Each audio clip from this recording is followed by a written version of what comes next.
is what's best for business. I gotta go take a big hairy dump. Oh my God! Tonight's main event, a tag team match. Yes!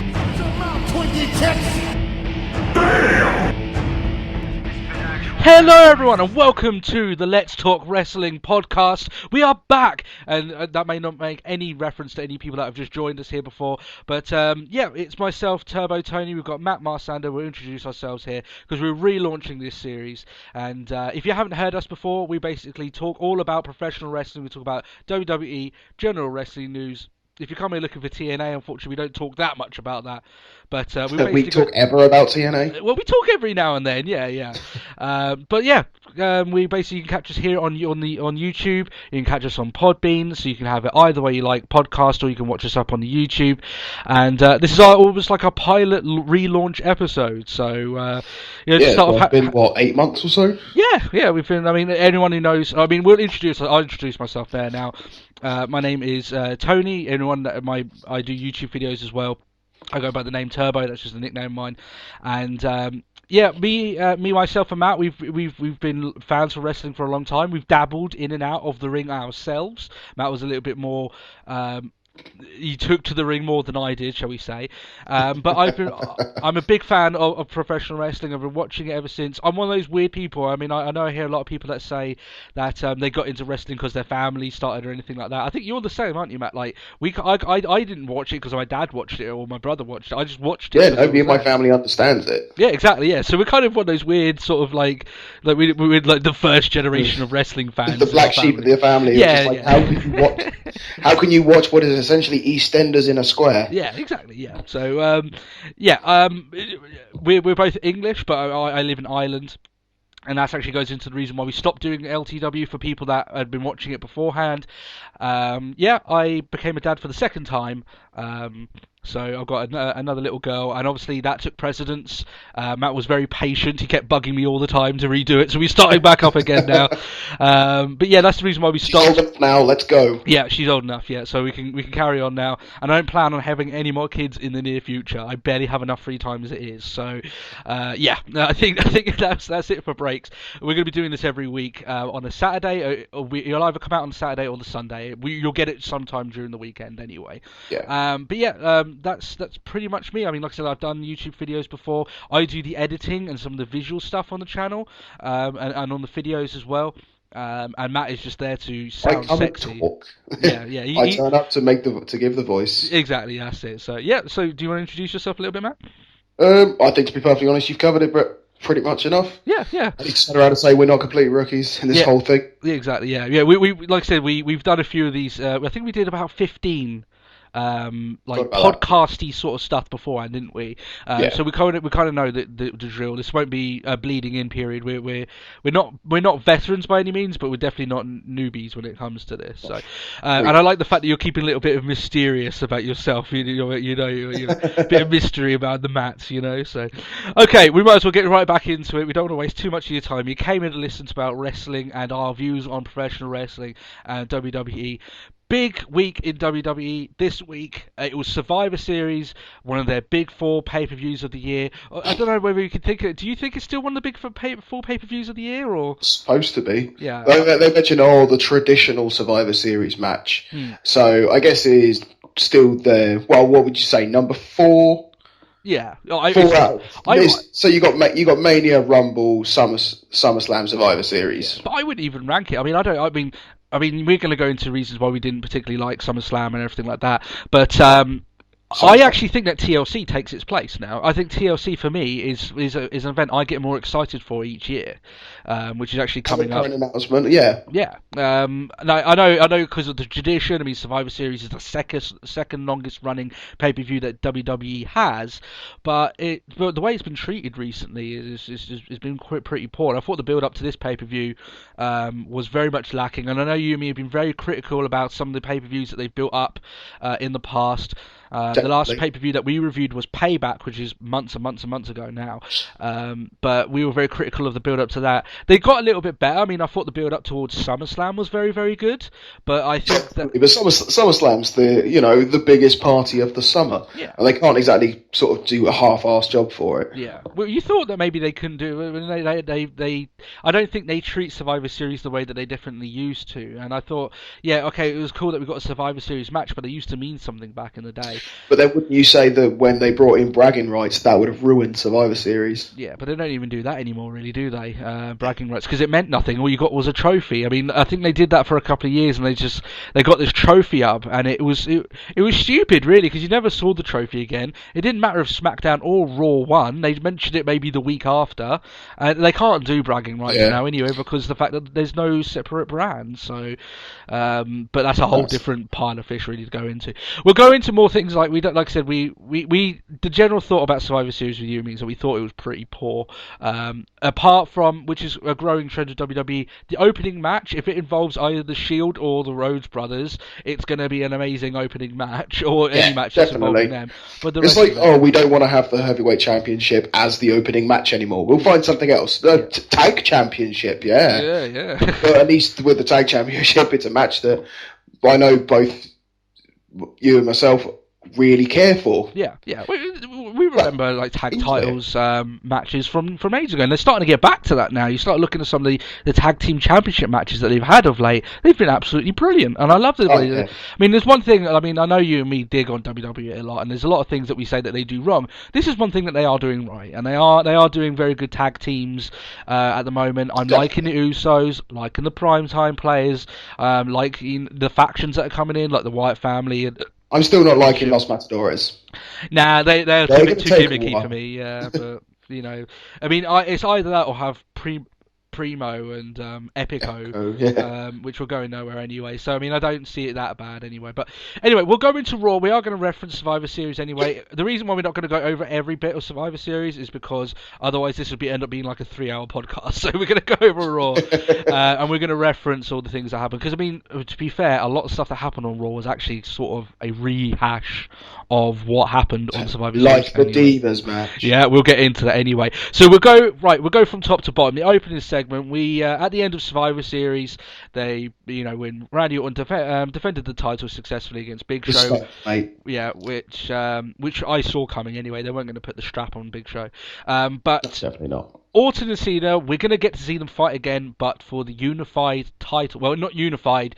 They haven't said anything about actual unification. Yeah, they don't know if we're going to get a unified title, or it's literally just going to be, you come out with 2 belts. Yeah, essentially, yeah. But I mean, I remember they did that for a while when Chris Jericho won the belts, and then Triple H won the belts, and then very quickly after that they merged the two.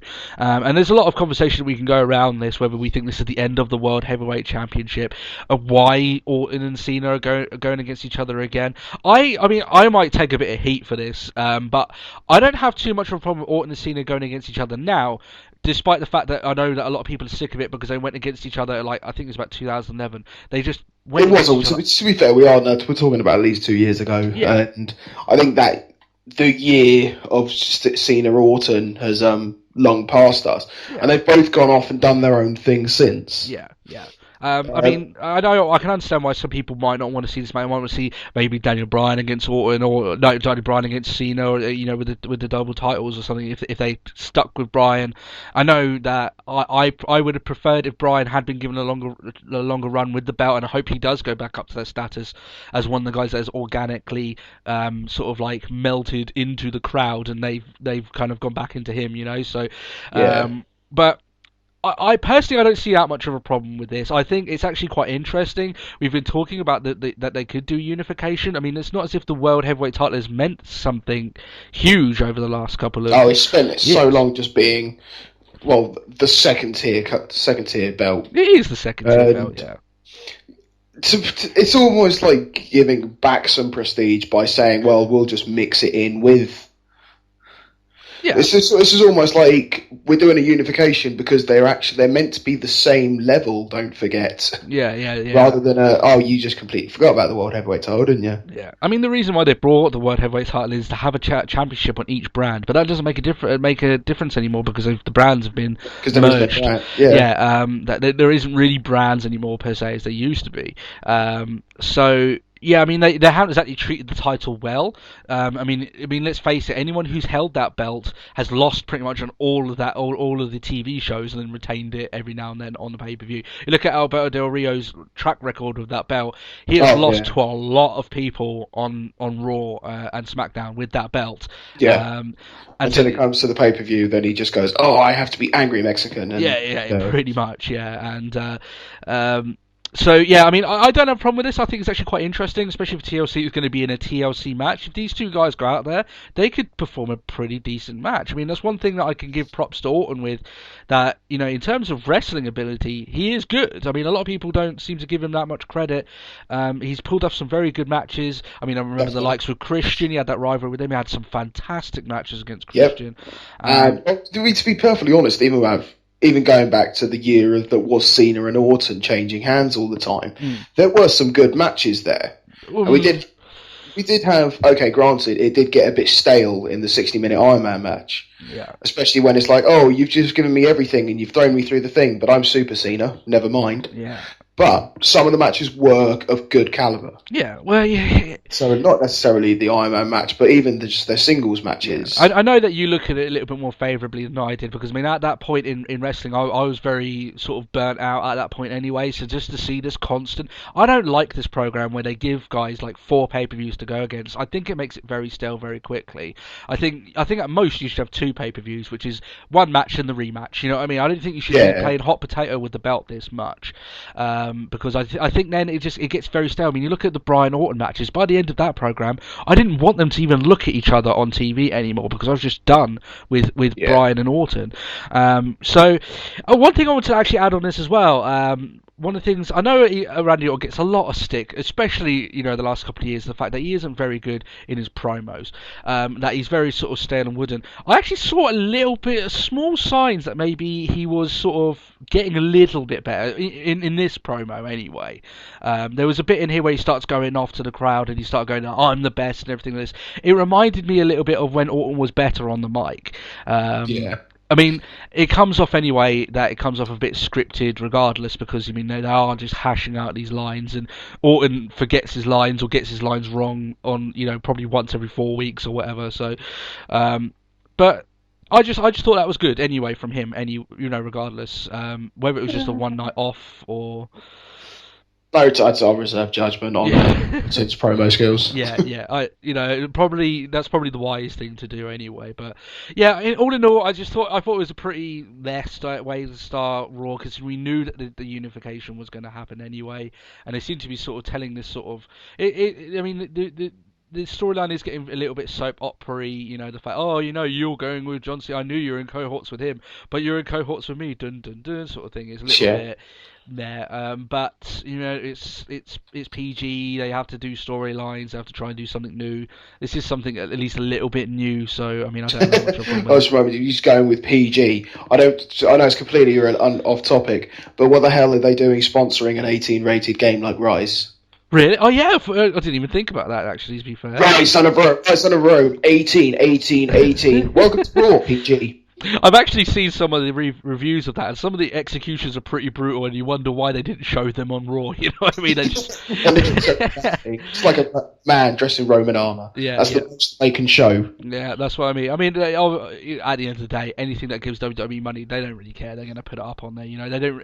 The reason why they do PG is because it gives them more money. Essentially, and it opens them up to more of a demographic. I don't particularly agree with that, but that's WWE's thought. If you give WWE money or Vince McMahon money, he's gonna put your advertisements up. Of course he is. You know what I mean? If you give him enough. So anyway, moving on, we had the first match of the night, which was a 3-on-3 with Goldust, Rhodes, Mysterio against the Shield. And this is one thing I want to talk about as well. About that really good Survivor Series match that they had. We are now witnessing, people, the rise of Roman Reigns. He is going to be your next big thing.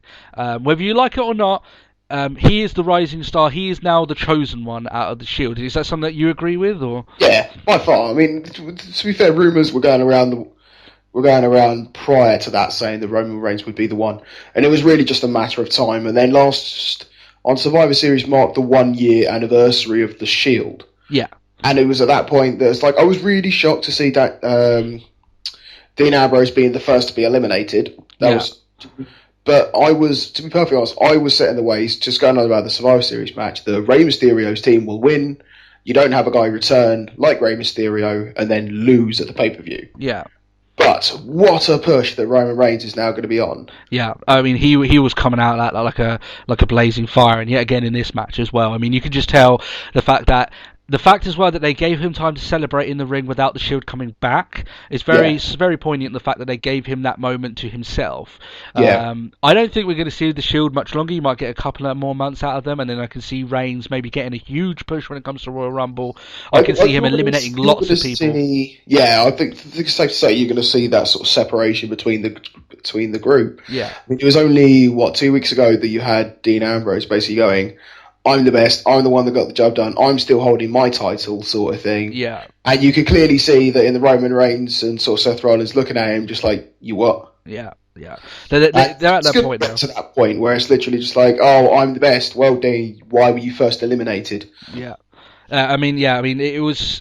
You could just tell that entire match was made to make Roman Reigns have a crazy good performance. And you remember, you think back to some of the younger wrestlers that came and used Survivor Series as a springboard. And I mean, I'm not talking about ages ago. I'm talking about Randy Orton. Randy Orton had a streak in Survivor Series of being the last man standing in like quite a few Survivor Series matches in a row. Yeah. It can catapult you if it's used that well. And I thought this was done. I thought that match was actually done really, really well. I think it's really well to boost Seth Rollins as well. The fact that it had turned into, what was it, 5-on-2? Yeah. And it's like now for quick tags that, the Shield have been known to do. Yeah. I mean, there is something to be said. I mean, I know a lot of people are worrying. We're going to go into this more. This is one of our topics. We're going to talk about the Shield in great length. But one of the topics is can Roman Reigns get it done solo? Because, I mean, he's been... a lot of people coming in... They've been saying along the lines that Dean Ambrose and Seth Rollins, they've been tested in the ring. But when Roman Reigns came in, not a lot of people knew about what he could do. And he came in and a lot of people... or some people are just saying that he's been hidden. The fact that he's always been in these tag team matches, I don't think that's good. Giving that guy as good a service as I think it is, I think he is ready. I think that he's got the look. And definitely. I mean, this particular match here, it wasn't as made to make Roman Reigns look as good as it was before, as the match on Survivor Series. It was definitely a don't forget though. Yeah, there's just a little. Remember, he did it all on his own last night. Just so you remember that. Yeah, they did make a lot of reference to the fact that he had a very good performance. So you can tell there from that, and it's exciting, I mean, like I said, I think that he's a fresh guy. He's young. He's got he's got that really impactful look. And I could definitely tell he's going to be a big thing, especially if they're going to push him like this anyway. But overall, I thought this match was decent. Any match with Goldust, Rhodes, and the Shield, they've just been tearing it up. You take those guys actually out of WWE the last couple of months, and I don't know what you're going to do with those pay-per-views. I don't know. I mean, they've been the highlight for me, wrestling-wise, over the course of the last couple of months. Oh, that's it. I know. But the only thing is, I know people who are just like, I'm getting so sick of the Shield. It's like, how? No. They are the catalyst to really mix stuff up. Yeah. You look at the number of people that they've feuded with. They've done tremendous matches with multiple different people, and that can only do them great service anyway. But this match, like I said, it wasn't as good as the Survivor Series match. Still very decent, a good starting match.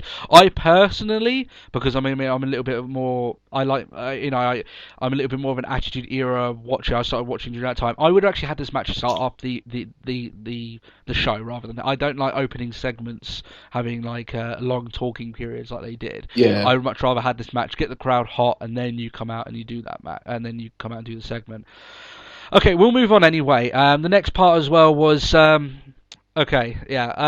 was Miz TV, Matt, with Michael Strahan. Yeah, it was, wasn't it? Yeah. How awful, painfully awful was this segment? Well, let's go through it anyway. So basically, Miz came out. I mean, we've seen so many horrible Miz TV segments anyway the last couple of times, so you knew something was bad was going to happen. But Yeah, he announces that Michael Strahan. I mean, over here, over this side, That makes no difference. we don't know who the hell Michael Strahan is. But anyway, regardless. But so Titus O'Neil comes down with some black ink or whatever over his bloody teeth, and he starts going on about, he starts basically bad-mouthing Michael Strahan. Then Michael Strahan comes out and proceeds to have the most awkward segment, one of the most awkward segments I have seen. But basically, he's trying to hip toss both these guys, and he keeps getting it, and eventually hip tosses the Miz. Stalls and this was, I mean, the crowd were dead. This was getting nothing from the crowd whatsoever. And it was just horrendously executed. I thought this was absolutely painful to watch. And it was generally one of those moments where I'm sort of hovering over fast forward. It's like, do I really have to watch this? Yeah, it was. It's like, no. It was almost like you're waiting for something big to happen, and it never actually happened. Yeah. And it's like that sort of thing. You see the spark disappearing into the bottom of a rocket, and you're like, yes. Oh, it fizzled out. Oh yeah, especially the fact that he hip tosses the Miz, and then the Miz is the one that's celebrating. He goes, Michael Strahan, everyone, woo! It's like, what? What are you doing? You're just bad-mouthing this guy. This Miz is supposed to be heel now as well. Why? What are you doing? This is just so bonkers to me, and it was so bad. And it wasn't the only Michael Strahan bad promo on this bloody. I don't ever want to see Michael Strahan on my TV ever again after this. No. I'm sure he's a nice guy. I'm sure he's got some charisma. You can see he was definitely. It was the that extra promo sort of at the end where he's signing footballs, and it's like, oh, it's the Bella Twins. That's okay. Yeah. Oh, it's Cameron and Naomi. Oh, please don't kill me now. Yeah. And then it's Eva Marie. Oh. But one good thing about that is that turned up. that was the one good thing about Michael Strahan, that Goldust bit, and it was because of Goldust anyway. Yeah. But anyway, we'll continue on. I don't want to talk about Michael Strahan much more. I know we're going to have to anyway, but one of the most painful segments I've ever seen. It just went on and on and on, and just nothing happened of it. It was so poor. It was like 5-10 minutes of just dead air. And this is like the sort of theme of this show, where it got good at the start, there was some sort of good at the end, but there's a big chunk here of bad, and I'm about to go through that now, because the next bit after that particular match was Big E Langston, Mark Henry against Axel and Ryback, and I've put as a point here on my notes, Matt, tell me, what is the point? What's the point of this match? I don't know. I know they're in rivalries. I don't understand it. Like, I mean, yeah, okay, fair enough, Big E, but Big E's got the title off of Axel, and then you've got Mark Henry who turned up at Survivor Series and beat up Ryback. Yeah. But Ryback and Axel aren't in any faction or anything at all anymore. Yeah, they're supposed to be against each other now. Yeah, especially they've both been essentially kicked by Paul Heyman. Yeah, I just thought I mean, yeah, I get it, right? They're all in rivalries with each other, but you look at Mark Henry and Ryback. They only had a rivalry, and that finished. And this year, no matter as well. You got to remember, Biggie Langston, Axel. Axel's been booked to look like a loser since he came back. One of the things that UB said when we did our episodes beforehand, we were quite excited to see how they were going to book Axel. They've basically buried the guy. He's not. Oh, yeah. And like you look at Axel and Ryback, the guys that they've booked to look like losers over the last year. They are dead. They are never going top anymore. They can't be top superstars anymore. The one good thing about I'm actually quite a big fan of Biggie Langston. I think that he can be something good. You've only recently been won over, mind you. If I remember correctly, the other day you were saying like I'm still sort of reserving judgment, sort of thing. I am, because of his promo skills. When he did the promo when he won that Survivor. Boston. Yeah, I didn't. Boston. Yeah, that was. I don't like that. I whoever booked him to say it, I just didn't like it. I don't even mind people place dropping the name. Oh, you were in Ireland because I'm just saying that's where I live. Yay, whatever. The Rock is one of the great people for doing that because he'll do something kind of unique with it. But this was just like it came off as very sort of. I'll just name drop. I'll just place drop so I get a cheap pop, and yeah, I didn't like it. I don't think he's particularly horrible, like on the mic or anything. I just thought that particular thing. He's not the worst person I've seen on the mic. Yeah. The further he gets away from Curtis Axel, the better, because Axel's done. He's dead. Like there was nothing to him anymore. They basically gave him a chance, and they decided to book him as a loser. That's it. They gave him a chance. They gave him fucking Paul Heyman. Yeah, and you don't struggle when you have someone like Paul Heyman selling you. Yeah, and man, if you can't get Paul Heyman to get you over as a good heel, there's nothing to him now. I'm sorry, there's just Axel's done, and so is Ryback. Well, they had a chance to make Ryback. Ryback's a little bit more of a sore subject with me because Ryback, they could have built him to be a very big face. I think he would have been. I know a lot of people just disagree. They think he's better as a heel. I actually think he was better as a face. I thought he was more organic with the crowd as a face.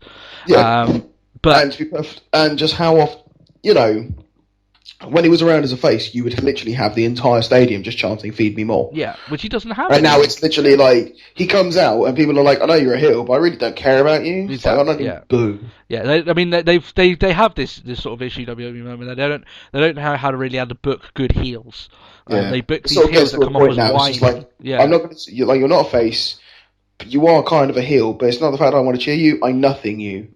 Yeah. So this match, I didn't see much point. Sit and watch. It wasn't a great match anyway. To be fair, it was very sort of slow paced But as WWE meme showed out, Mark Henry and Big E Langston looks like Uncle Phil and Colton. So that was one good thing. He does look a bit like Carlton, doesn't he, Big E Langston? I have to give him that as well. Carlton being on How I'm a Celebrity, Get Me Out of Here in England as well, so that's even more poignant, So. Right, Matt. I'm going to unleash the demon that is your thoughts. We had another Divas Elimination match on this show because the first one was so groundbreaking. Have a rematch. What happened? What was so wrong with? Well, everything was wrong with the Survivor Series, but it's like we have to have a rematch. For what purpose? You know what I'm feeling right here? I'm feeling like I'm the guy that's, they do those huge bull runs in Mexico where basically people run away from the bulls in the streets. I feel like I'm the guy on the pen. You're the bull, and I'll just swung that motherfucker around. Yeah. Thanks.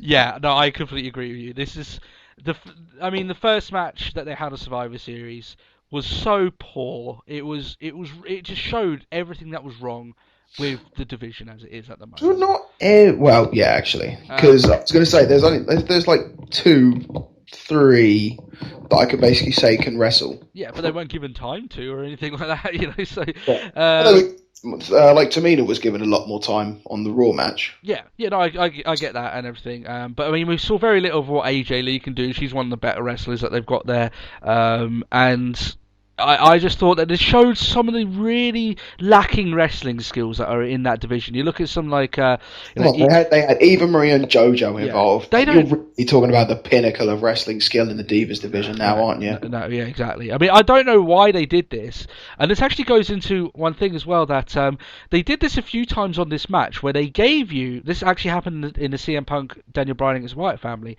In this match, they gave you what you had at the pay-per-view, or in the CM Punk and Daniel Bryan match. What was actually what was better than what was on the pay-per-view, but they're giving it to you now free on Raw, which is a bit odd. I don't know why they would go for that, and I think that's actually a really poor move. I think that's part of the reason why their pay-per-view buy rates are going down, because they're not. Because the way that they book it, I mean, I wouldn't book the same match afterwards. I just think that's very odd. And, I was just now reading back on our WhatsApp conversation as literally as I'm watching it, like, what the fuck is this? Why the hell am I watching this? What the hell was that double travel forward roll bullshit? And it's like, I raged a little bit, didn't I? Yeah. I think that I just don't understand. It's like you get the Bella sisters, they're twins, way. So they're going to have some sort of team chemistry and only they understand each other because they're twins. Yeah. But it's like, that was the worst sort of double team move I've ever seen. Yeah, it was like a forward roll, sort of forcing them. It wasn't even forcing into a slam. It was they fell over. Yeah, I mean, I've actually seen that move done before, but the thing is that they don't just finish it there. Then what I used to see tag teams doing, they would do that roll on a guy, and then as they get up, because they've got their legs still wrapped around, they would do that thing where they basically split the legs. Yeah. And that was like, that would get a pop from the crowd because you're like, that just felt bad. But yeah, no, I agree with you. I thought this was really poor. This match was no better, if not worse, than the one they had at Survivor Series because it was one hit kill territory because that's all you could do. I mean, look at Axel. But then we also had Summer Rae literally just dance for a little bit. It's like, I don't know what to do. But that's the thing. Summer Rae can wrestle. Yeah. Have you seen some of her matches in NXT are halfway decent? So why would they do that? I mean, I don't know. I just thought it was very odd. They've been booking a lot of women in NXT are halfway decent, and some of which paid better than the what's currently on the main roster. Exactly. I think it's the problem is with it now because Title Divas. They're obviously getting some fans from wrestling watching. They get money. Yeah, they're getting. I mean, a lot of people give Title Divas a lot of shit, and rightly so because it's full of bullshit. It's not a reality show. It's not. Okay, it's a stage show. Anything on E is a stage show. Keeping Up with the Kardashians is a staged show. If you don't understand that, then you're a moron. I'm just gonna say that outright. Right? It's literally just like, yeah, let's watch back on what happened on Total Divas. It's like, I don't watch it for a reason. Don't force me to watch it. Yeah, exactly. And it's like, like it was a couple of weeks ago, wasn't it? It was Tyson Kidd versus Fandango because, oh no, he got jealous because he thinks Natalia's flirting with Fandango. It's just, are you really? Yeah, it was, and it's like almost a little bit of a bitter pill to swallow as well because at the same time I can understand why they are pushing Title Divas because it obviously is getting people to watch wrestling who normally wouldn't watch wrestling. It's reaching a demographic, but it's almost that the same way that you think, well, if you actually looked at your divas, you trained them, you promoted the ones that are good, and actually had a decent female wrestling division, then that would give you a stronger overall product. So I mean, the problem is Total Divas is an easier way for them to do it, and they don't even have to pay the money to broadcast that stuff because it's been done on the E channel. E are the ones who are doing it. You know what I mean? So that's it. So yeah, I mean, this E was just like, hey Vince, I want to give you money, and Vince was like, me money? Yeah. Oh, where do I sign? Yeah, exactly. Yeah. I mean, less said about Title Divas, the better. Like I said, at the same time, like I said, it's a bitter pill because at the same time, I can understand why they're pushing it. I just don't like it. And but yeah, anyway, this match I just don't. It was a bit boggling, and it was just coupled with a few matches and segments on Raw that were just very, very poor. But anyway, we'll move on. Thank God we can move on. I've shut that gate for you, Matt. Get back in your pen. Okay. Damien Sandow against Dolph Ziggler. I thought this was a pretty decent match, but I mean the choices were really vague. The reason why I like this match is because it reminded me. I mean, even Cole made a reference to this. It reminded me of some of the old style hardcore matches that they had when the hardcore title was around. I'm sorry, but they did try and also reference to like, this is as hardcore as it gets on Raw. It's like, no. Yeah, it's hardcore as it gets on Raw nowadays. Anyway. Yeah. I thought it was. I mean, I thought the ending of the match was really good. I mean, I like those endings where you think that the guy who's got slammed isn't going to get up. I hate these rollover schoolboy finishes. So the fact that he did a full Nelson slam into a bloody trash can. One thing I quite liked is the fact that Sandow genuinely had to peel that can off of Ziggler's bin. Like he stuck him in with that much force, he became part of the bin. Yeah, I thought this match was okay, but the one thing I had to say about it was the crowd are pretty dead for this, and you can understand why. Damien Sandow's been booked as an utter loser. So is Dolph Ziggler the last couple of weeks. Yeah. Since that concussion, I mean, Jack Swagger really kicked. He didn't just kick a concussion into Dolph Ziggler. He kicked him down the ladder. He really did. Yeah. Like he's not recovered career-wise since having that concussion, really, because he lost the belt and he's been losing ever since. That's it. But I mean, it's testament to the fact that you should still have some sort of interest in these guys because they can pull off good matches. And this one was good; it was interesting, but it carries on the trend of WWE doing these votes, and it's all sort of the same thing. Let's vote, wasn't it? Yeah. Because what did we had? We had a street fight, a lumberjack match, or a hardcore match. For a start, is there any real defining difference between a street fight and a hardcore match? The only difference, and here it is, I think this is the only difference, is that you come down in your street clothes. Instead of trunks. Yeah, exactly. Yeah. I don't know. I stand up the fact that Ziggler came down in a hockey sweat jersey as it was, or a football shirt or whatever. But I think he would have come down in that anyway because it was popping to the crowd, wasn't it? So, yeah. But no, I thought it was a good match, but it was pretty much like no matter what you voted for, you were getting essentially the same match. It wasn't going to be that much different. But yeah, fair enough. One of the notes I made here as well is that some people may say to us, why not bring back the hardcore title if they're thinking of doing more matches like that? They will never do it. They will never do it. And the reason being is because it will get too gimmicky too quick because they can't go the extra mile with it. And they're trying to get rid of titles on their roster rather than make more.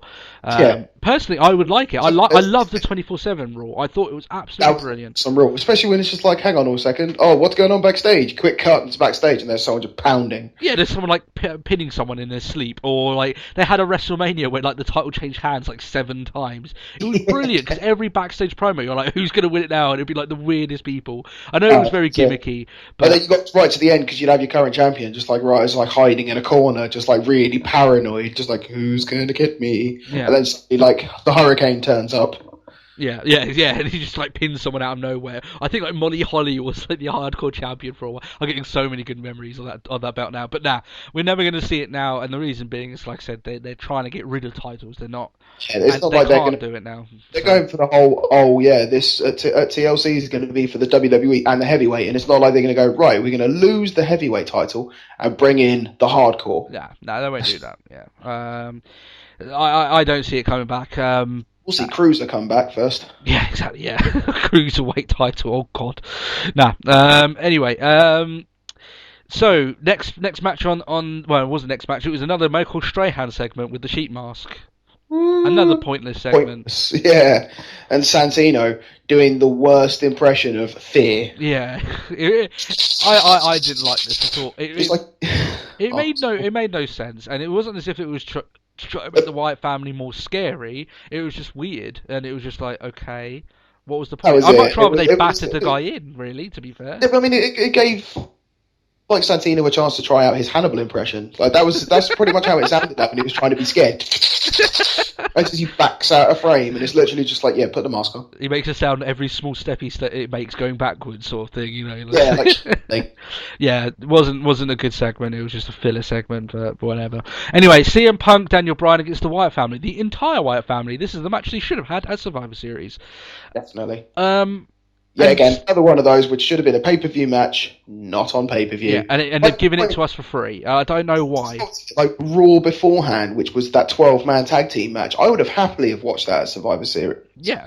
I don't see why this match would have been on Raw. I mean, I guess because like with the ending, we're going to the ending regardless. But I just thought, if you're going to do this ending, why not do that on Survivor Series? So you could have CM Punk come out and be like, I don't know where this guy is, blah blah blah blah, and then he could have like a 1-on-2 match against the Wyatt family, whatever. But I don't know why they did it this way. I just thought it was a bit odd. One thing I didn't like as well was the opening interview. I thought that was it sounded to me very rehearsed, very scripted. I like Renee Young. It didn't sound like a Punk promo at all. No, it didn't. It seemed very sort of, oh yeah, this is just a throwaway sort of thing. It was literally just drop line so Daniel Bryan can say yes. Yeah.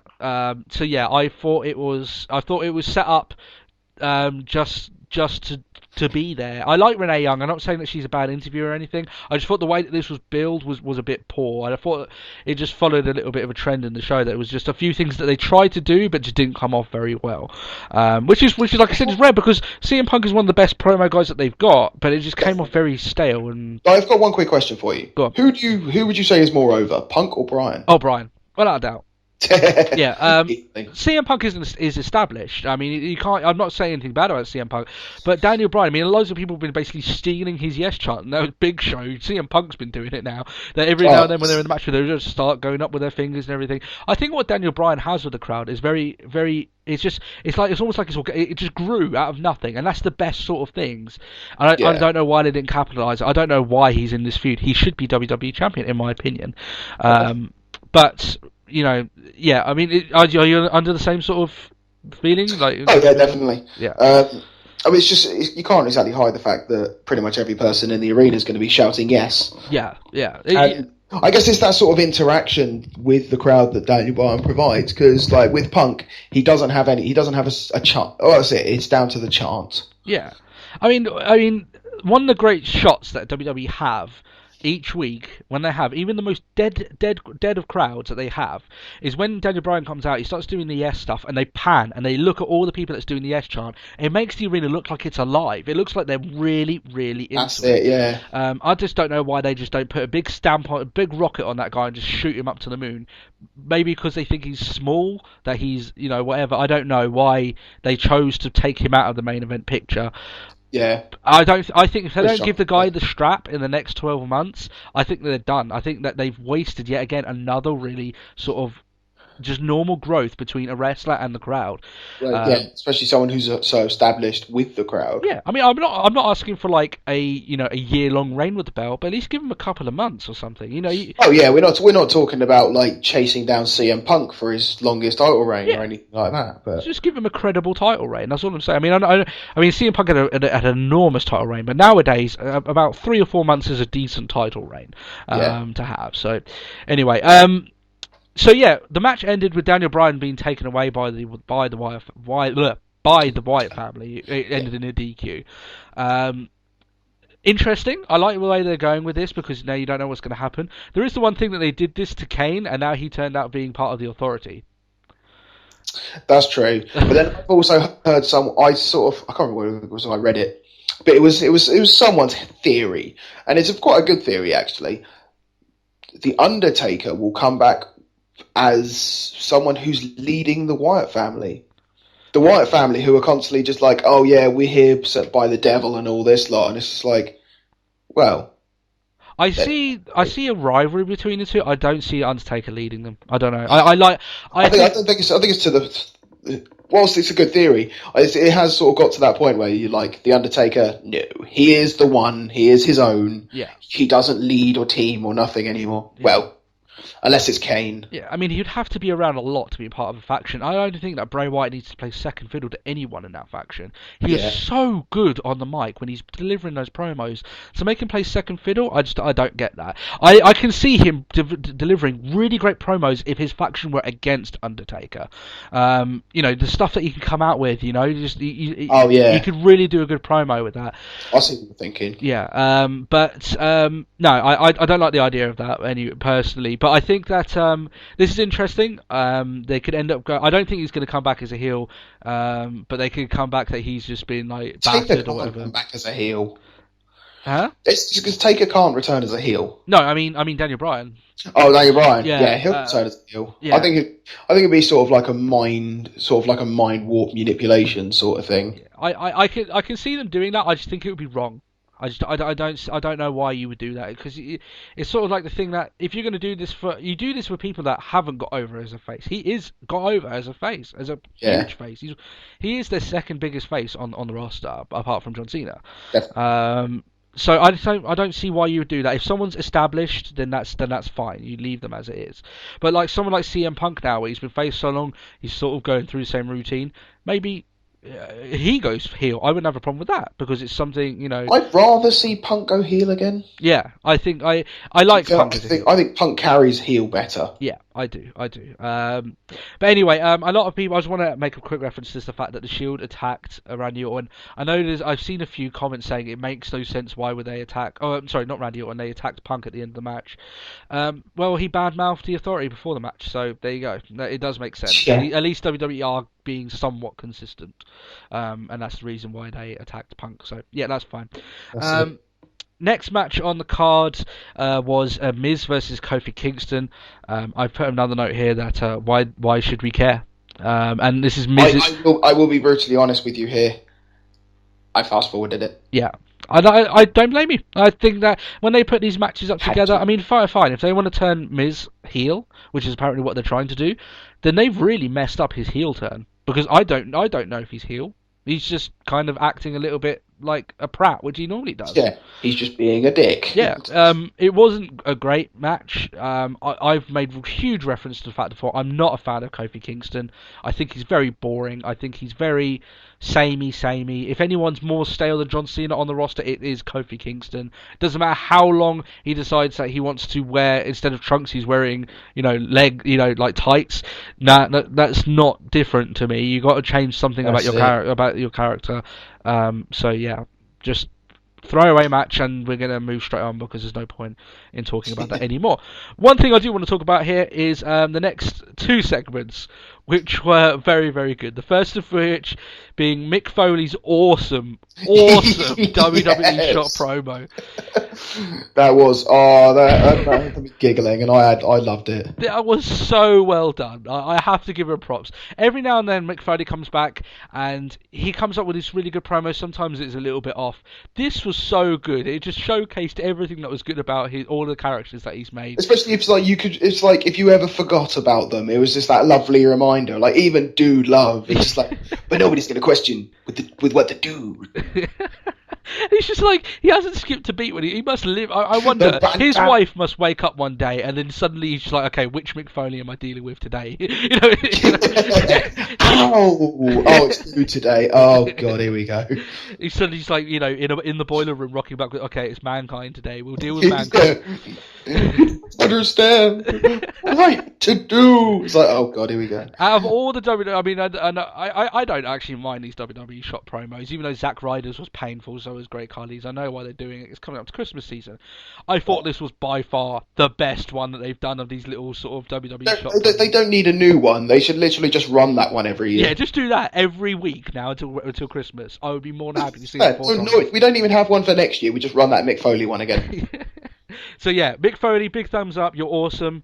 More of that, please. Thank you very much. That turned a huge sort of poo-listed Raw bit into something very good. And so the next bit, for all the wrong reasons. Matt, do you know about Charlie Tabelli? Who? You might know him as the Kosher Butcher. No. No? I watched that entire section and I was still just like, I have no idea what's going on. Well, his finishing move is the circumcision. Matt, would you like to receive the circumcision in the ring? No. No, you wouldn't like to take the circumcision. No. I will pass on the offer of circumcision. I get the feeling that the circumcision is more like sort of like Randy Orton's. It's a cutter move. Yeah, I kind of get that feeling. Or some sort of slice. Yeah, I feel that if he were to do the move in the ring, it would be a cut above the rest.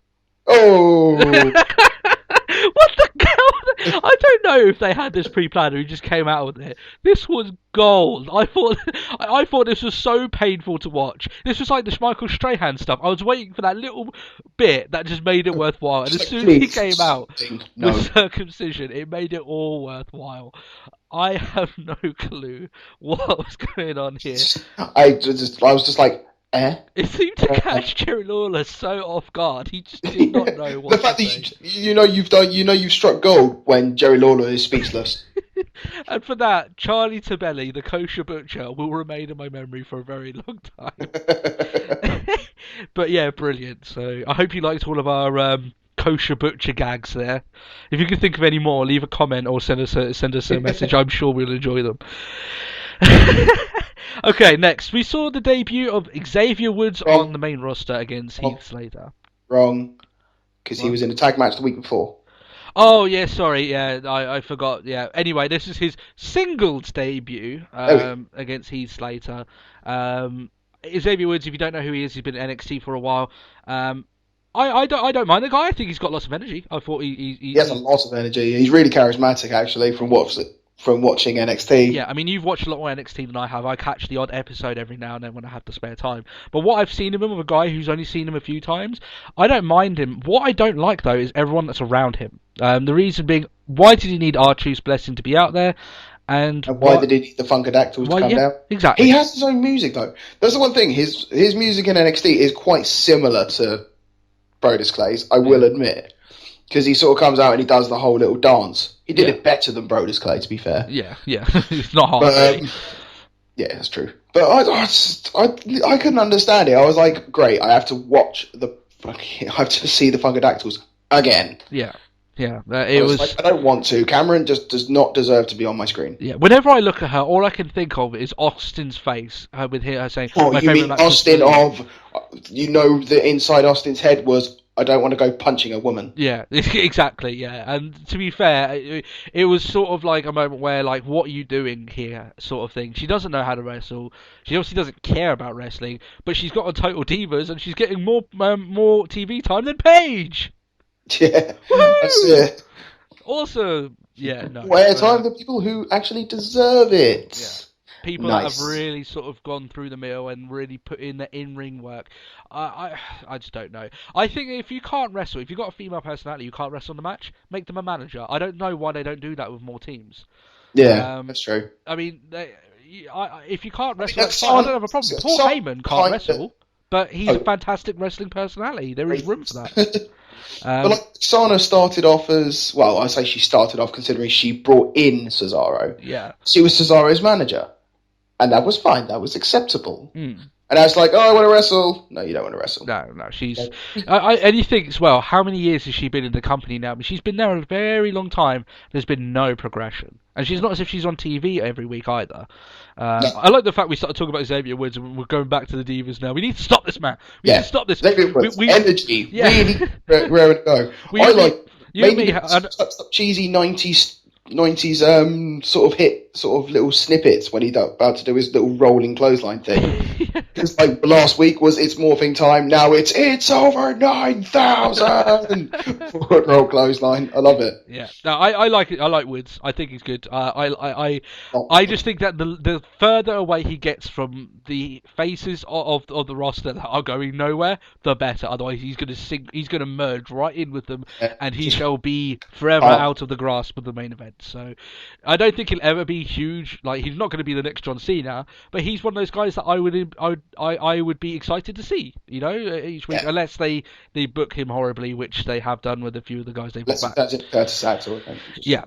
Okay. So I've got the list here. We've got into a little bit of how Goldust saved Michael Strahan's final segment, and another note as well. That I know we praised a little bit earlier on about the consistency of WWE storytelling, that the fact that the Shield are there to defend the authority and stuff. I have to ask you a question. They've already said that Daniel Bryan and Brie Bella are engaged on TV. She didn't seem to give a crap that the Wyatt family had just taken her fiance. Oh yeah, it was literally just like, I'm the greatest fiance ever. Hello, athlete, sign my ball. Isn't it? Do you not care about Daniel? No. I just thought that was a bit odd. It's that thing, though. It's like, this is just sticks with the fact that kayfabe's dead. Yeah, it is. It's been dead for a very long time. Everyone knows that they're engaged. Anyone who watches Total Divas knows that they're engaged. And it's literally just like, oh, he's got taken off by the weird hillbilly people. Yeah. The people that everyone agrees are super creepy and, you know, everything like this. I thought that was a bit odd anyway. Obviously, they just didn't think about that anyway, regardless, but... Do you reckon the reason why they took Daniel Bryan as opposed to CM Punk? It's the beard. Because they all have beards. That's it. Like, you can't be a member of the White family without beard. I'm suddenly very scared. I'm afraid to turn out the light now. I've got a hell of a beard growing now. Yeah, just turn the light off and suddenly you'll be hearing. My beard now is the longest it's ever been, so I'm probably next on the hit list. So who else would be on the hit list if they've got beards? So they've got Daniel Bryan. Randy Orton's got a little bit of a beard. That's not barely. I'm on about beards. I've been on about beards. I don't know who else has an epic beard. Yeah, but he's already gone. He's not there anymore, is he? So. Right, anyway, we're completely deviating now. Anyway, Michael Strahan, I don't ever want to see the guy again. Goldust was brilliant. That's nothing to do with Michael Strahan. Considering all he did was stand there and breathe. Yeah. And that's just Goldust has to do. That he was there for 3 seconds. Michael Strahan had a good, I'd say about 15 minutes of time on Raw, and I just did not want to see that guy ever again. That's how bad his promos were. So yeah. Anyway, Michael Strahan. I hope they don't go back to these. Oh, we're gonna have celebrity guests again, because I mean, it was so hit and miss. That was a terrible year. Yeah, it was so hit. I mean, Seth Green there, I thought was pretty cool because I mean, I like Seth Green or whatever. But then you had some times where you had, you had The Price Is Right Raw. I thought that was pretty funny. That was a good one. Jericho saved that. Yeah, that was awesome. But some of them there were just utterly painful. So yeah, I hope they don't go back to that. I hope this is just a one-off. Was there a Jackass? I think there was, but I think that one was okay because I think like Johnny Knoxville got like body slammed or something like that. So yeah, to be perfectly honest, I think Johnny Knoxville would be happy to get involved. Yeah, exactly. Yeah. But yeah, I think they were there. I remember one time that they had Meatloaf on. I was excited. They ended up ruining that because he ended up being like a really whiny guy, and he kept going, "Come on, Randy, be in my new album, Randy!" Yeah, and then Randy Orton RKO'd him, and everyone cheered even though they weren't supposed to. Yeah, don't cheer. He just like a Meatloaf. Yeah, we just wanted him to shut up. Yeah, I love Meatloaf's music. My dad loves Meatloaf's music. You love Meatloaf's music. I was happy to see him get RKO'd. That's how bad Based on Meatloaf, but yeah, exactly. It's just like he got RKO'd. Yay! It's not good. Right, so let's move on to the end anyway. Before I start wanting to listen to Meatloaf and remember that segment. So anyway, we had the sort of after pay-per-view tag match of the main event sort of thing. They had Show and Cena against Orton and Rio. I don't know about you. I've made a quick note here that with Del Rio. I think Del Rio is going to have to do something really quickly before he gets even more stale than Cena is. Yes. I think that the guy has been in the World Heavyweight title run, doing nothing with it. I thought his most entertaining time was when he was feuding with Jack Swagger. That didn't last very long. I don't remember that. That was at WrestleMania. Remember with the whole, when Jack Swagger first came back as with Zeb Coulter, and I said that was actually a really good sort of storyline there was. Oh yeah. Yeah. So I mean, apart from that, which I enjoyed, there's just nothing to the guy since they split him up with Ricardo Rodriguez, who was arguably more over than Del Rio was. I mean, Del Rio's a good wrestler. I'm not going to say that he's not, but it's not good enough nowadays to be just a good wrestler. That's it. You need to be able to carry it. Yeah. You need to be able to at least excite the audience. This is like Kofi Kingston. I've never said ever that he's a bad wrestler. Far from it. He's actually a pretty decent wrestler, but he's been doing the same stuff now for years and years and years and years and years.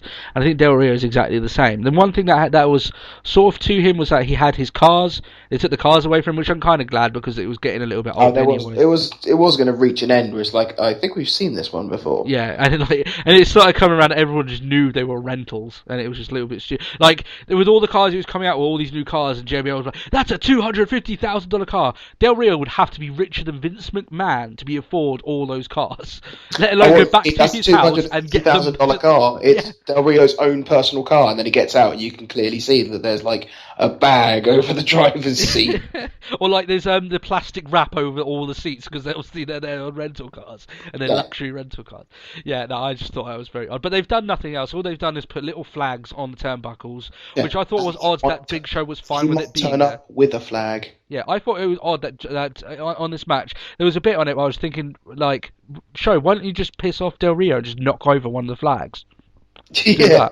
Hey, Rio. But he seemed more than happy to be there with the flag there and everything. Maybe it'd come off as him being heel. The only thing with that match is it literally was just to sell the fact. I think it's just to take Big Show out of the picture for a little bit. It is a little bit, yeah. Because he's ridiculously concussed. He's never fully recovered from that half-assed punt. Yeah. I thought he sold it actually really well, but I just think that it's like WWE seems to love concussion angles at the moment.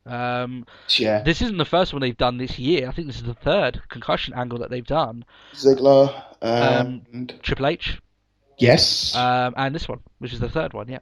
So, I mean, the first one obviously was an angle. He legitimately was concussed. Yeah. The Triple H one was an angle, and this is obviously an angle. So, it just seems a little bit odd that they seem to be going through a lot of these. And I thought it was even odd as well that the fact that John Cena still won the match. Of course. I don't like it when he does this. John Cena had to win the match. Well, yeah, of course he's John Cena. Yeah, it's John Cena. I don't like how they do this. I think they should make John Cena... I think he wouldn't get booed as much if he were realistic. And the fact is, when you're fighting... Turns out it's actually a genuine... Now it's a 2-on-1 handicap match. Yeah, against two very world-class wrestlers that they try and push over to... he's feuded in the past and had good matches with. And they're trying to build up as legitimate competitors, and they just get brushed over so easily by Cena that he just gets the win. I don't like that. I think, personally, as soon as Big Show started having problems, I think it would have been better if you had let Del Rio just go mad at him to get the pin, and there's nothing that John Cena can do if they don't want John Cena to get pinned, or let John Cena get pinned. He's against two people. You don't have to win every handicap match he's in. But, of course, they needed him to get the win because he was going to get laid out. And Orton stands strong with both the titles to finish off the show. So that was pretty much Raw. How was your thinking about the end of Raw? I mean, are you excited for the Unification title match? Or? I'm excited for the Unification match. Yeah. I think it's going to be interesting, and the one thing I'm more curious about is whether it's going to be a single unified title. Yeah. I don't think they'll do that. I think they're probably going to have the two belts for a while, and if they decide, yeah, why not? I think they will do. I think they'll probably get rid of the World Heavyweight. They've changed the design of the WWE title so recently. I just don't see them doing that. Yeah, that's true. And I don't mind the design of the belt. I know a lot of people don't, but I like it. I think it's okay. I quite like the new belt. I've grown to the new belt layout that I did the previous one. Yeah, I like this one more than the old one. It took me ages to get used to the other belt. Yeah, and even when it stopped spinning. I thought it was very odd. I mean, this one makes more sense because with the old belt, Cena revealed it to be his belt, and then when he got beaten for it, it's countless wrestlers after that, Orton, Triple H, Jeff Hardy, even CM Punk, that they had this belt, and it was John Cena's belt, but they were still wearing it. And it was a little bit odd, why didn't you change it back? And they never did. Obviously, that was what they wanted to go forward, that's what they wanted the belt to be. This makes more sense because they've got the interchangeable things now, the side panels. So the belt looks the same, it just says WWE Champion, nice and simple. Then you've got the two panels at the side that can change as and when. Yeah, which I think is brilliant. Fine. I think that's actually a really good idea. I think that that's something that they could have done ages ago when they wanted to do these personal belts. I know that they sold loads of the WWE Smoking Skull belts, but I mean, back in the day when people had it, it'd make more personalization, wouldn't it? You know, that you hold the belt and everything, and it's something, you know, to the people, and you know, they'd be interested in seeing it. You know, when the guys got the belt and it's got their new side panels on and everything. I just thought that was pretty good. Anyway, that's it. Yeah. So overall, this Raw, it had its moments, but overall, and it also brought up sort of a little bit of controversy, the fact that it basically gave us a lot of rehash of the night before. Yeah, I think it's just when they've got a team of writers and the bloated roster they have, they can obviously come up with something a little bit better. No, obviously they can't, but I just think that they should be able to at the very least. Oh yeah, definitely. So that's our Raw recap. I hope you guys enjoyed that. We've got a few topics that me and Matt are going to do every week. Obviously we've got no sort of like mailbag or anything because we're just starting this off. There won't be for the first, I'd say, about 10 episodes just to build up a few questions, and then we will be doing that after our topic section. Also, send us any messages that you might want to see as topics for us to go in a little bit longer. But we'll go into the first bit. We're going to go, we kind of went into a little bit of it, a little bit of detail anyway, but I actually want to go each member. We're going to talk about the Shield. We're going to talk about the fact that they have, it's undeniable now, that they have chosen Roman Reigns to be the next big star, at least in the Shield. Definitely. So what does that mean then? Personally, I see Roman Reigns, I reckon they're going to strap a rocket up his butthole and they're going to fire that guy up to the moon. I think he's going to be, I think I can easily see him at WrestleMania. Going for belts. So I think out of all of them, he's going to be the guy who ends up WWE champion first. I think he's going to be main eventing first out of all of them. What do you think of Dean Ambrose, though? How far is he going to go once the Shield split up? I don't know. I'd like to see Dean Ambrose actually get as far as, at least, even if he doesn't win, but at least into the title picture. Into the main title picture, yeah? Yeah, or like even just think, even if he gets to the sort of stage that like currently Punk and Daniel Bryan are at. Yeah. Like, he's not like main event, he's not, well, yeah, he can be main event, but like he's not in the title hunt, but he's not floundering around with the Intercontinental or the US. Yeah, where he's stuck in that no zone that Kofi Kingston has been in for the last couple of I think the only thing is, I think recently they've literally just forgotten about the US title. Yeah. Which I find quite odd. It's literally just like, oh, Shield, he's the US champion. Anyone else want to go for it? No. Yeah. No, I get you. I mean, obviously, I think he's heel for life. I don't think he's ever going to... Oh, yeah. I can't see Ambrose being a face. Yeah. It might be the fact that he might beat up someone that people want to see beaten up, but he's not going to do it in a face way. Yeah, exactly. I see him sort of the way that Jake Roberts was used. That he was never the champion, but he's always the guy that whoever was going to be champion feuded with. I can see him filling that role quite well. He's good. He's very good on the mic. He's good on the ring. I don't think he's going to be that guy that they put the title around, the WWE title. Yeah. At very least, not soon. Anyway, I don't see him being champion for a while. I think out of the three, he's the least likely to go up to that level. And it's not him or anything. It's just that he's so good at what he does that you almost want to use other people. You want to use him to better other people, sort of thing. Which is what Jake Roberts was used as. So that's the way that I look at him anyway. What about Seth Rollins? Where do you see him going then? I don't know. I don't want to say it, and I really enjoyed watching Seth Rollins when he was in NXT, and I enjoy watching him now as a member of the Shield. Yeah. Mid card. Yeah. I unfortunately I say the same thing. I think he's not going to be it's not a bad thing. I quite like the fact that there may be a mid card superstar that I actually want to care about. Yeah. I mean, want to watch. You look back in the days of old. There was a lot of mid card wrestlers that I look back on now, and I'm glad that I watched them when they were around. You know, I just don't think that he's. I think he's still got a chance at being WWE champion personally. But he's a bumping machine, and you look at their previous bumping machine that they haven't treated him very well. Yeah. I don't know. I think he's probably the most likely out of the group to go. No, sorry. I think Roman Reigns is most likely to go face, but I think Seth Rollins is likely to go face as well. Yeah. Because he was a face in NXT, I believe, when he was the NXT champion. Yeah, he was. So it's not as if it's not unfamiliar territory with him. Yeah. No.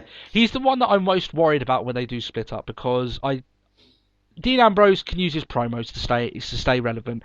Roman Reigns has obviously now got the machine behind him. He's got that look. He's intense. He's going to be the next big thing. I'm saying that now. Yeah. Seth Rollins, there is a risk there with him that he might get lost in the shuffle, that he might end up just in these sort of Curtis Axel's type rivalries and not really going anywhere. Yeah, I mean, are you on the same thinking? Do you think there is a fear that maybe he can be? That's it. Yeah, I know. I mean, he'll always deliver. Yeah. But yeah, I could agree that it could end up just being a case of sort of lost in the mix. Yeah, no, I agree with you. I mean, there's a lot of people around his weight class who are. Yeah. He is a high flyer, Seth Rollins. Yeah, he is. Yeah. So there's a lot of in his weight class who is a high flyer, or I mean, just anything in general, or in that sort of on par with him. Yeah. I mean, the entire 3MB, he could be the fourth member and nobody would bat an eyelid. Yeah. With how he is. Yeah. I mean, it's all down to how he's booked at the end of the day, isn't it? Oh, yeah. I mean, if he's booked as a champion, they'll make him a champion. That's fine. I just think there is a chance with him that he will end up in a different level than the other two. That's just my opinion. I think that because he's a bumping machine, that they may end up just putting him in loads of Money in the Bank ladder matches, which for us is great because we get to see Uber moves coming out of nowhere, and this guy's selling them as if he's just been killed, or him against Ziggler in a cell fest sort of thing. I mean, like I said, I don't think that they're going to go back on what they've done. I think Roman Reigns is their chosen person, and I understand why. I kind of agree with it. If they want a new big face, this is the guy. Definitely. They need a new. Not a new face as in a good guy, but just a new face, a new person in that sort of picture. Yeah, in the rising star sort of slot, which they don't have. Not even in the rising star slot. I mean, once he even gets up to that point, it's just you think, who's in that top spot? Well, you got Cena, you got Orton, Big Show, Del Rio, Punk, and Bryan. Pretty much. Yeah, and that's about it. And it's been that way for a while now. Yeah. To have a guy messing around with those guys and being billed as a guy that's sort of level with them and able to take titles of people. That's it. Yeah. I was just thinking about it. You know, one thing we were saying about we mentioned Curtis Axel before. Yeah. He had a feud with Punk for a little while. Yeah. Was that not essentially WWE just going, please, just work with this? Yeah. That's basically handing you the keys to your career. Yeah, he didn't. They still booked him as a loser though. I think he got one victory. I understand they booked him as a loser, but Punk can carry a match. Yeah, and he could have made him look good. They weren't good matches, though, were they? Really? No. Maybe the fact is that maybe you've struck something there. The fact that they gave him a guy that could really make him look special, and he came out looking very ordinary, regardless. Yeah. Maybe they saw that. And that's the reason why he's just going nowhere. Anyway, we'll move on. We've got all the people on the Shield. one of the other topics here that we have is the final topic we have. There is something at the end I want to talk about just quickly, but obviously this is Survivor Series week. I want to talk about a few of the things that happened in Survivor Series, some of the matches that I remember from that. The one that speaks out to mind to me when I immediately think Survivor Series are two things. One being there was a really great period where Steve Austin was retired at this point, but he was like general manager of Raw alongside Eric Bischoff, and had like a Survivor Series match against each other, and it was really sort of brutal. They told a really good story in that match. It was a really good Survivor Series match. Randy Orton won it, and he was the final survivor. And Steve Austin was fired, and he had this really good sort of promo after. It's actually on his DVD, one of the DVDs that he released, which I have, and he goes into like the fact that he started in Texas. It's only fair and right that it should end in Dallas, Texas, sort of thing. Yeah, I thought that was a really, really good match. But when a lot of people think of Survivor Series, they think of one thing and one thing only, and that's the Montreal Screwjob. Mm-hmm. Very interesting part in history. I feel like we don't almost like have enough time to talk about this particular thing, the Montreal Screwjob. There's a lot of details. This actually kind of goes into my next point. I've been reading a book recently, which is like the rich history of the WWE Championship. It's a WWE endorsed book written by Kevin Sullivan, and it goes into some of the stuff about Montreal Screwjob. And it actually goes into a lot of sort of stuff that I was quite shocked that they would go into. And they go into the fact that Bret Hart was sort of he didn't want to leave the company. A lot of people get that they get sort of the wrong idea. The fact that that he left for more money is actually the fact that WWE was in huge financial trouble, and Vince McMahon had told him, go if WCW give you a good deal, go to them, because I can't afford to pay you this 20-year contract I just gave you. That's it.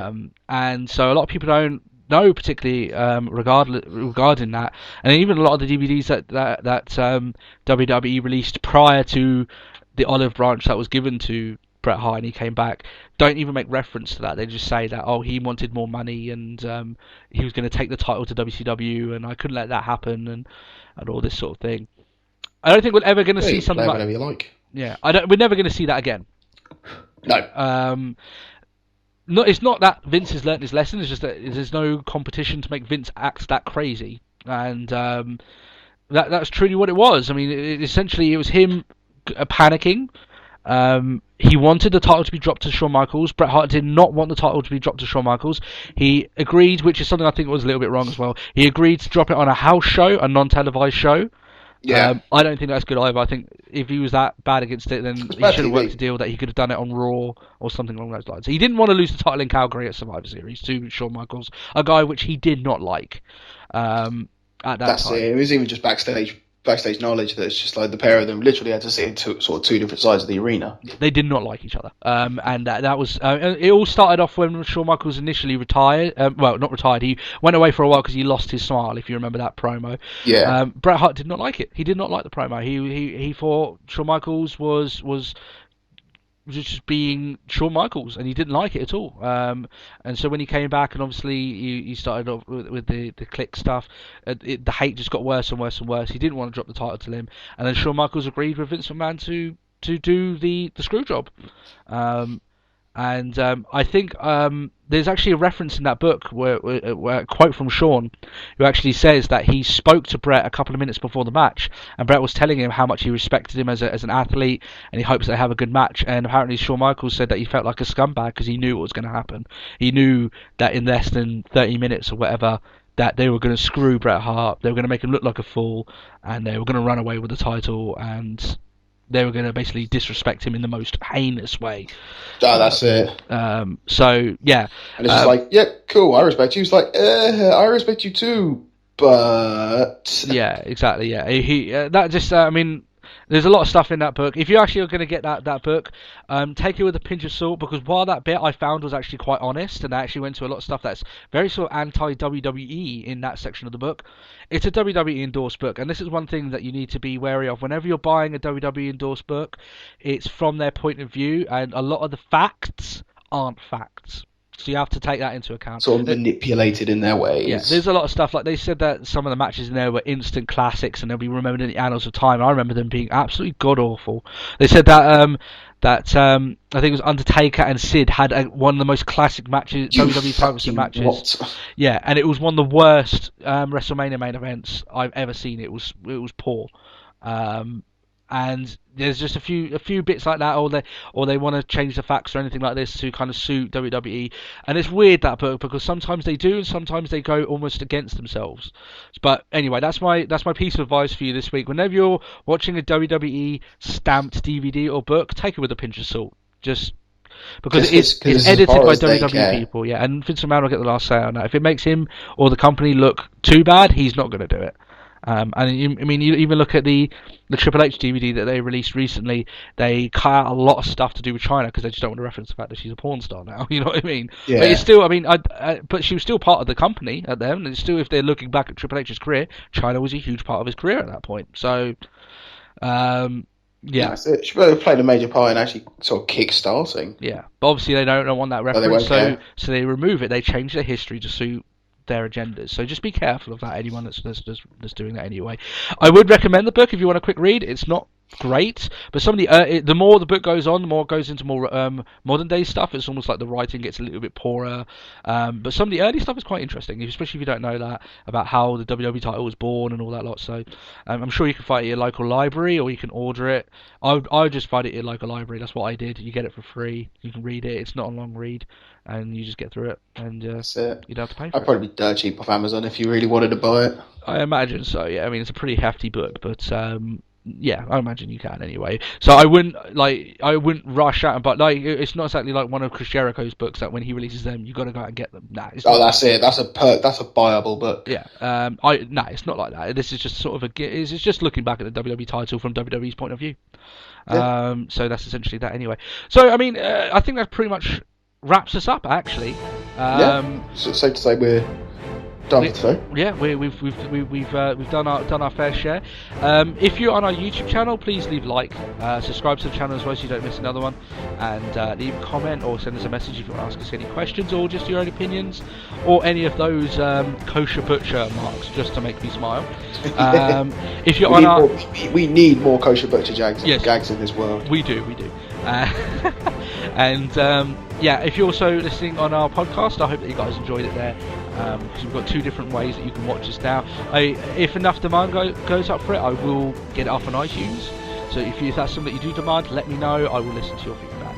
But for me, that's goodbye. Thanks a lot for listening to us, and we'll see you again next week. That's it. Bye. Have a good day.